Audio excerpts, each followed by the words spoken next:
لي صدري ويسر لي أمري واحلل عقدة من لساني يفقه قولي. اللهم ربي زدنا علما وارزقنا فهما. اللهم علمنا ما ينفعنا وانفعنا بما علمتنا برحمتك يا أرحم الراحمين.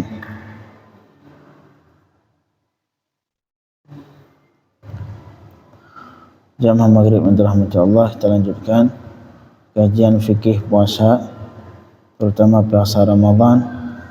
Di malam sebelum kemarin kita membicarakan tentang penetapan awal Ramadan.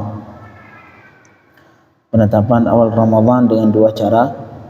Yang pertama dengan ru'yah hilal, artinya dengan terlihat bulan sabit di maghrib tanggal 29 Sya'ban. Kalau terlihat bulan maka besok Ramadan. Kalau bulannya tidak terlihat, sebabnya banyak, termasuk karena mendung, musim hujan mendung tidak terlihat, hukumnya besok tidak berpuasa Ramadan. Kemudian yang kedua, kita masuk ke cara yang kedua untuk menetapkan Ramadan. Apabila tidak terlihat bulan, yakni tsaniyan ikmalu Sya'ban 30, yaitu dengan menyempurnakan Sya'ban 30 hari. Beliau melanjutkan, idza lam yara 'adlun fa akthar hilal Ramadan masa 29 min Syawal fayajibu ikmal Sya'ban 30 yawman. Maka apabila tidak ada satupun orang yang melihat bulan di Sya'ban ini, hari terakhir tanggal 29 Sya'ban di maghribnya, tidak ada satupun manusia yang melihat bulan di maghribnya, maka yajibu ikmala Sya'ban 30 yawman. Maka kewajiban besoknya harus disempurnakan 30 hari Sya'ban dan besoknya tidak berpuasa. Tsummal bid', kemudian memulai puasa di hari setelahnya. Apabila tidak terlihat bulan, bagi tim ru'yah, mungkin kalau Indonesia tim ru'yah disebar ke seluruh daerah. Semua daerah yang tim ru'yah tidak melihat hilal sama sekali, tidak ada satupun mereka yang bersaksi di hadapan hakim mengatakan bahawa mereka melihat bulan di tanggal 20 maghrib tanggal 29 Sya'ban. Apa yang harus dilakukan di sana itu? Ya sudah, besok masih puasa 30 Sya'ban, besoknya lagi masih Sya'ban belum berpuasa, besoknya lagi kita berpuasa Ramadan. Itulah ketentuan dalam menentukan awal Ramadan.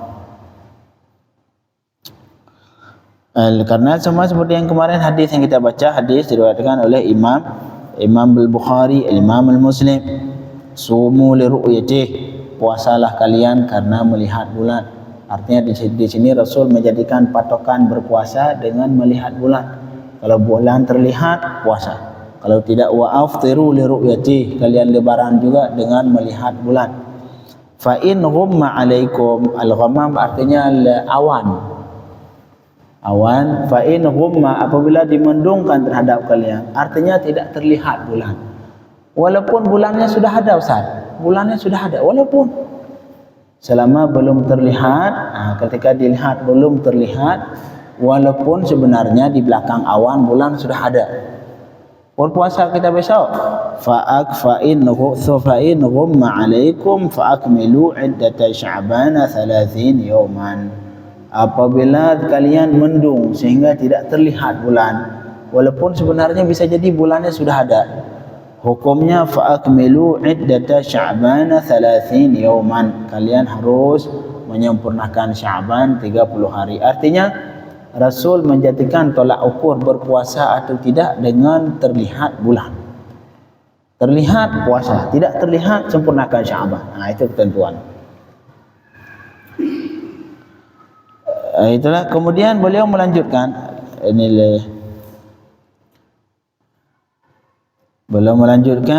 karangan kitab yang dia baca, kata Syekh karangan Al-Imam Wahbah Az-Zuhaili, kalangan imam ulama fikih besar yang terdapat di beliau di Syam. Kemudian adam itsbatil ahillah bil hisab. Ini yang beliau, ini mazhab Syafi'i.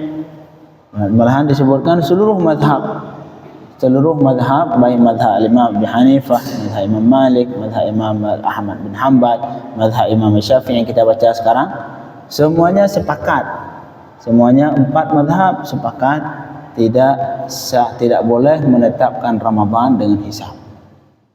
4 mazhab, Imam Syafi'i, mazhab Imam Hanbali, mazhab Imam Maliki, mazhab Imam Abi Hanifah, sepakat 4 mazhab. Malahan di negara-negara Timur Tengah termasuk Arab Saudi, termasuk Mesir, itu mereka memutuskan awal Ramadan dengan ru'yah hilal.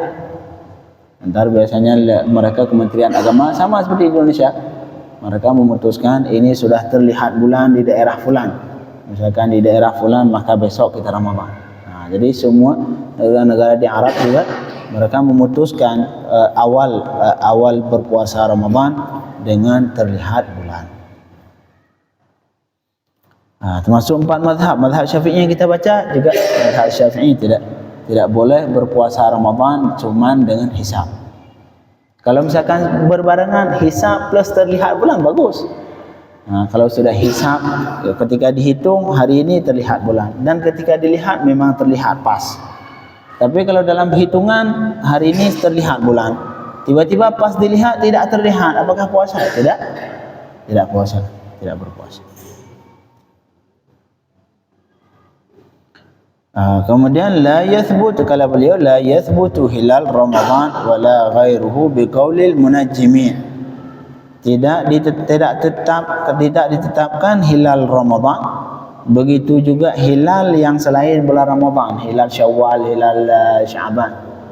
Biqaulil munajjimin, dengan perkataan ahli nujum. Ahli nujum ini orang-orang yang mungkin dukun-dukun yang bisa mengetahui gerak langit. Enggak diterima perkataan mereka. Misalkan kata ahli dukun ni, oh besok sudah Ramadan, enggak diterima. Wala bi kalamil hasib alladhi ya'tamid manazil al-qamar wa takdiri sayrih.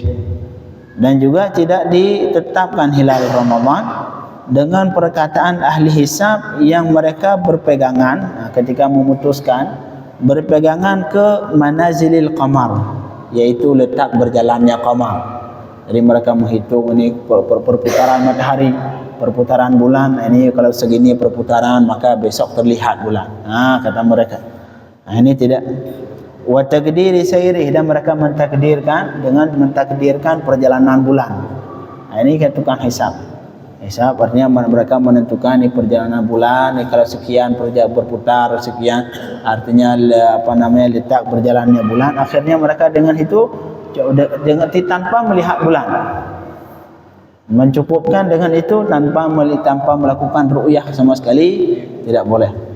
Kecuali di samping hisab juga ru'yah. Mereka hitung-hitung, katanya tanggal 1, misalkan tanggal 10 terlihat bulan, kemudian tanggal 10 benar terlihat bulan, ya puasa. Tapi kalau misalkan mereka menghitung perhitungan mereka tanggal 10 terlihat bulan, kemudian tiba-tiba di tanggal 10-nya tidak terlihat bulan, apakah puasa atau tidak? Tidak.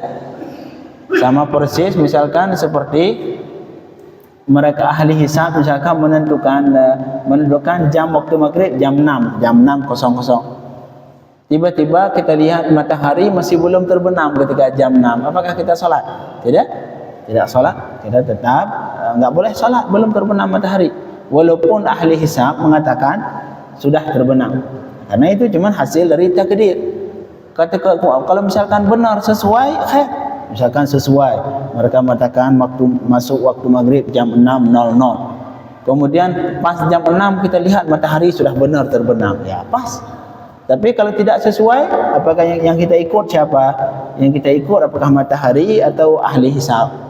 Ikut matahari. Marhaba. Iya, dengan bayangan. Dengan bayangan. Iya. Kalau itu yang seharusnya jadi patokannya bukan ke ahli hisab, patokannya ke matahari. apabila mataharinya bisa jadi sesuai. Kalau sesuai seperti yang sekarang, kita sekarang jadual adzan pakai jadual yang hisab ini. Iya, zaman dulu belum, bisa jadi belum ada jam.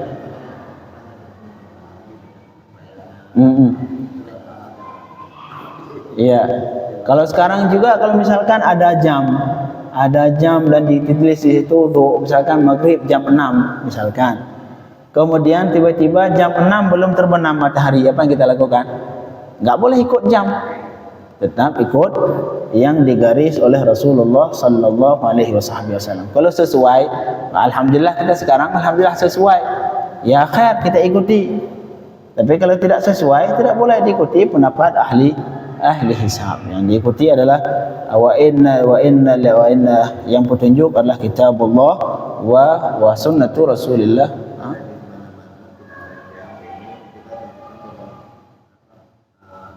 Matahari, iya.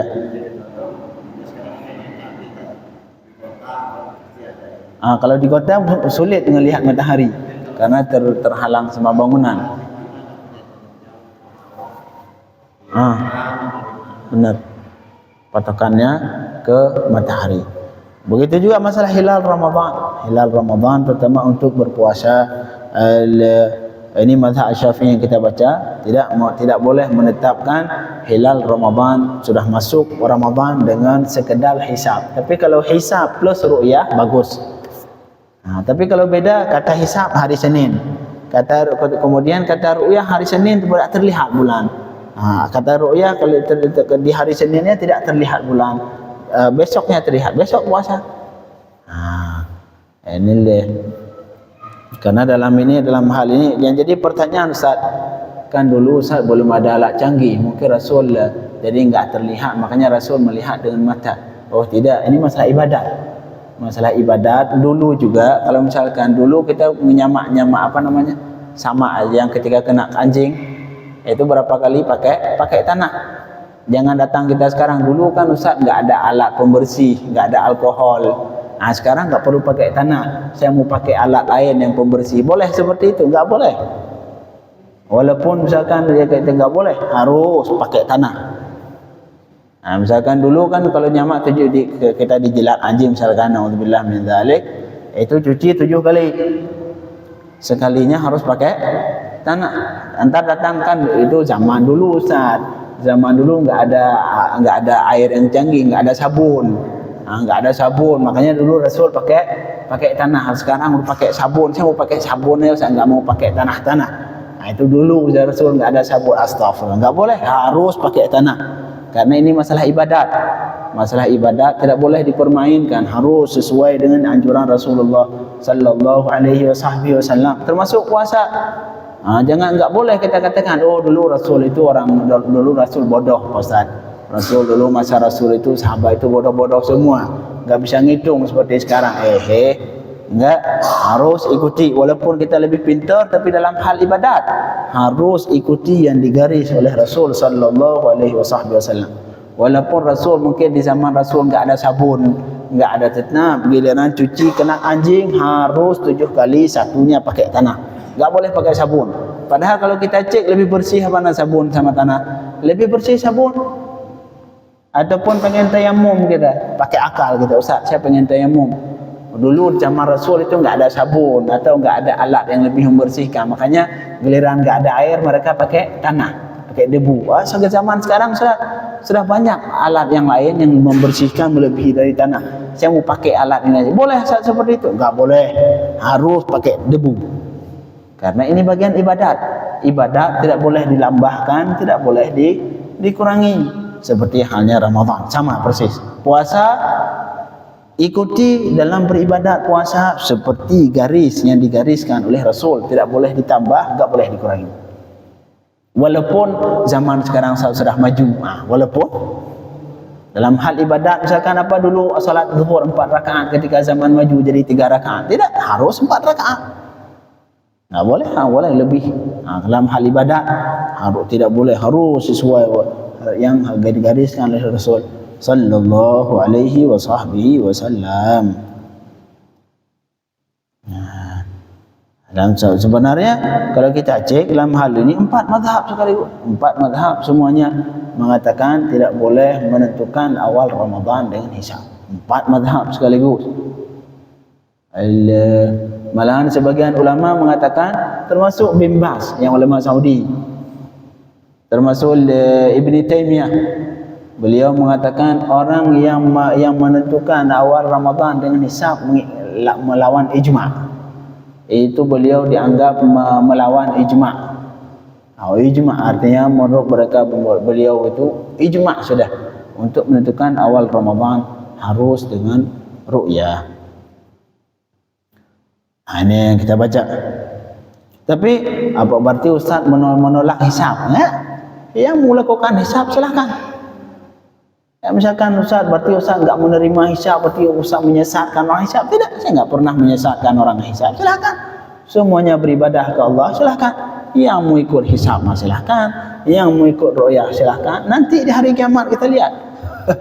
Nanti di hari kiamat ketika bertemu, ketika ada hadapan Allah baru jelas siapa yang benar. Jadi masalah dunia siapa? Yang penting puasa.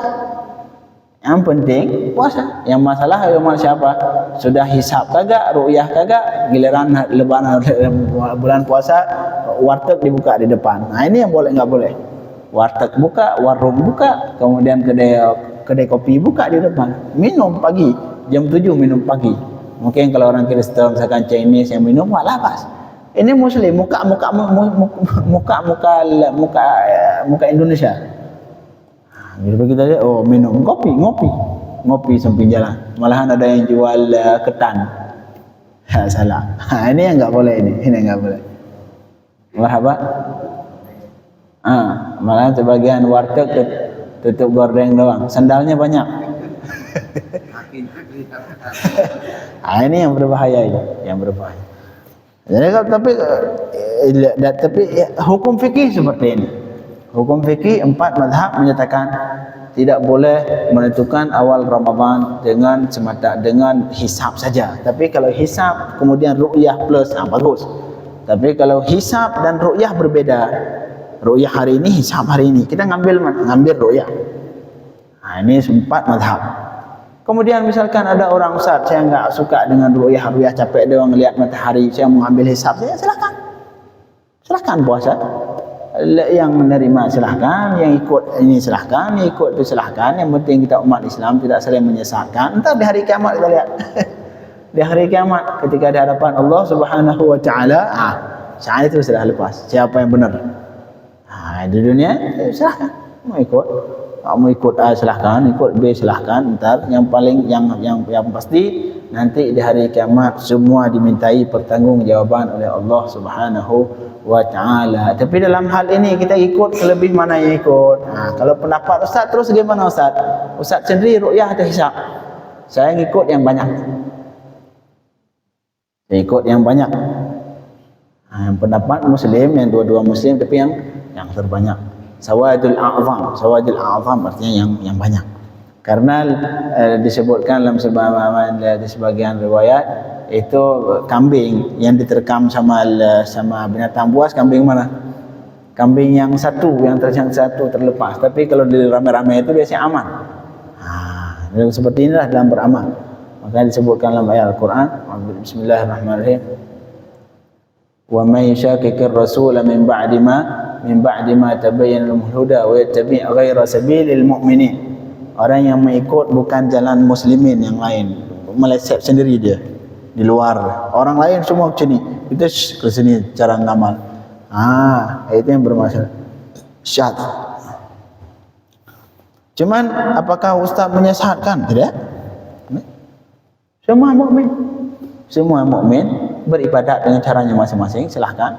Kalau mereka juga mengatakan, kita punya dalil, ya silahkan. Dengan ada dalil, silahkan ikut. Yang kita yang tidak menerima dalil itu jangan ikut. Cuman silahkan, tidak saling mengkafirkan, tidak saling menyesatkan, tidak saling membid'ahkan. Yang penting sama-sama muslim, kita hidup akur, walau beda Ramadan, walau beda lebaran. Silahkan siapa yang pengen Ramadan dulu misalkan dengan ru'yah atau hisab, silahkan. Cuma di hari kiamat, di hari kiamat semua dimintai pertanggungjawaban oleh Allah. Kenapa kamu ikut ini? Kenapa kamu tidak ikut itu? Kenapa kamu ikut itu? Nah, nanti di hari kiamat. Untuk di dunia, yang penting Muslim saling menguatkan, Muslim saling mendukung, Muslim tidak saling membid'ahkan, apalagi mengkafirkan. Nah, ini yang bahaya. Mengkafirkan bahaya. Mengkafirkan, itu kafir, itu kafir. Ini bahaya. Mengkafirkan sangat bahaya. Tapi kalau sekedar menyebut Ustaz ini kan menyalahkan. Enggak, saya enggak menyalahkan. Saya cuma menyebutkan ini yang digaris oleh ulama. Inilah hukum yang disebutkan oleh ulama. Jadi tidak, yang penting menjaga. Tapi dalam hal ilmu wajib sampaikan. Ilmu harus disampaikan.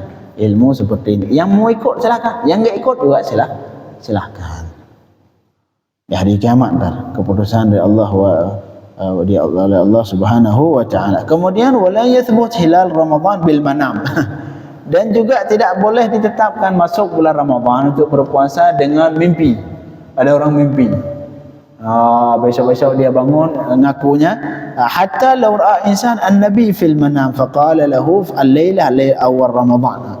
Walaupun ada orang misalkan malamnya mimpi Nabi sallallahu alaihi wasallam. Dalam mimpi kata Rasul, malam ini malam Ramadan, besok kamu puasa. Padahal ru'yah belum. Apa yang terjadi? Ini mimpi Rasul, walaupun Rasul. Besok apa dia puasa atau tidak?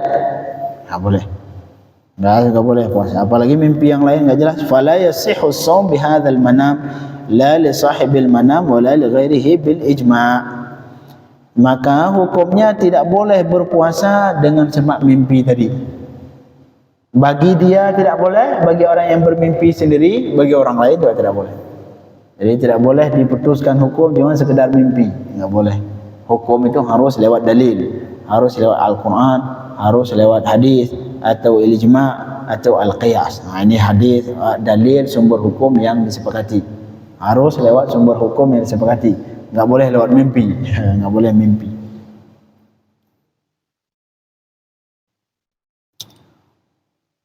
La ilaha illallah.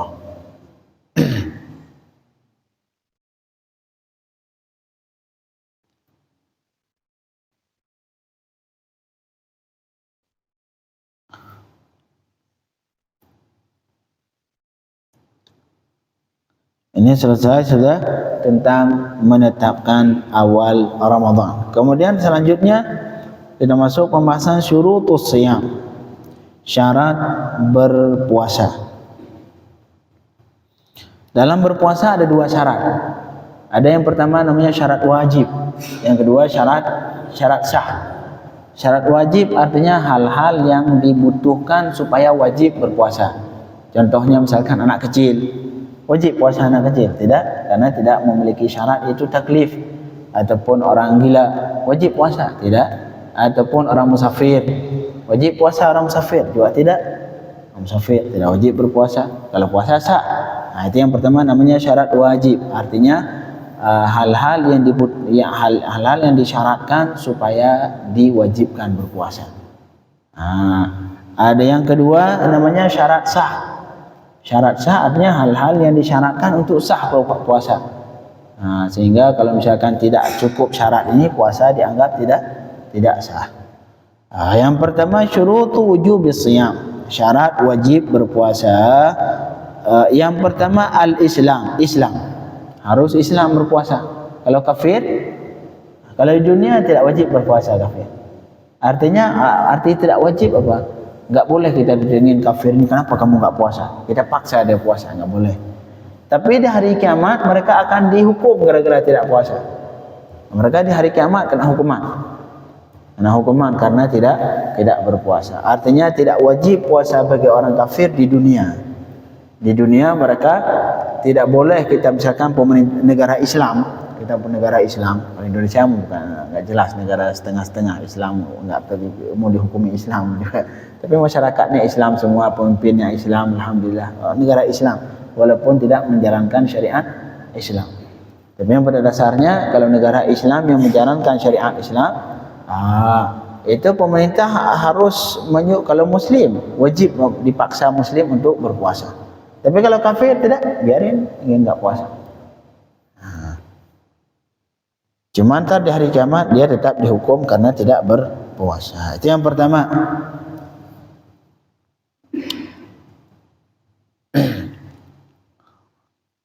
Dan ini artinya muslim kafir yang benar-benar kafir asli. Ada namanya kafir murtad. Awalnya muslim, kemudian murtad. Ini dituntut puasa begitu. Ammal murtad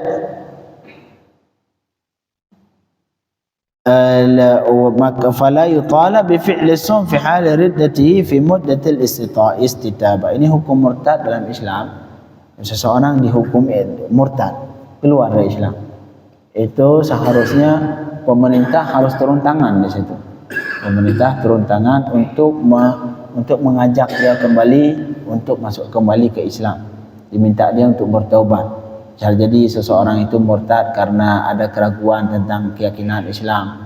Itu nanti dikasih ulama, dikasih orang yang paham untuk menghilangkan syubhat sehingga dia yakin kembali dengan Islam. Dikasih waktu taubat, dikasih waktu tempo untuk dia berfikir lagi sehingga dia kembali lagi ke Islam. Itu kalau dalam masa murtad itu enggak disuruh puasa. Gimana puasa juga tidak sah puasa karena dia dalam keadaan kafir. Tapi kemudian kalau misalkan dia nanti masuk Islam, itu puasa yang ditinggal dalam masa murtad wajib diqadha. Puasa misalkan sebulan full dia keadaan murtad, setelah Ramadan dia masuk Islam, masuk lagi Islam, kembali ke Islam, maka puasa tadi wajib diqadha. Puasa sebulan tadi. Beda halnya kafir asli, dari lahir kafir. Sudah 50 tahun dia ataupun 60 tahun dia kafir. Kemudian masuk Islam, maka semua yang lewat tadi enggak wajib diqadha. Harus qadha. Ini beda murtad sama kafir asli. Kalau kafir asli, semua yang dia tinggalkan, baik salatnya, puasanya, yang wajib yang dia tinggalkan selama murtad, semuanya wajib diqadha ketika dia masuk Islam kembali. Allahumma ajirna min hadzal marad. Semoga kita dijaga oleh Allah dari penyakit yang sangat berbahaya ini, yaitu penyakit murtad. Na'udzubillah min dzalik. Besok kita masukkan dengan syarat yang kedua, yaitu al-bulugh, baligh. Dan juga ntar kita lanjutkan dengan syarat-syarat sah puasa. Allahumma faqihna fid din wa 'allimna at-ta'wil. Allahumma barik lana fi sya'ban wa ballighna ramadan. Allahumma barik lana fi sya'ban wa ballighna ramadan. Allahumma barik lana fi sya'ban wa ballighna ramadan. Allahumma rabbana atina fid dunya hasanah wa fil akhirati hasanah wa qina adzabannar. Sallallahu alaihi wasallam Muhammadin wa alihi wasallam. Alhamdulillahirabbil alamin.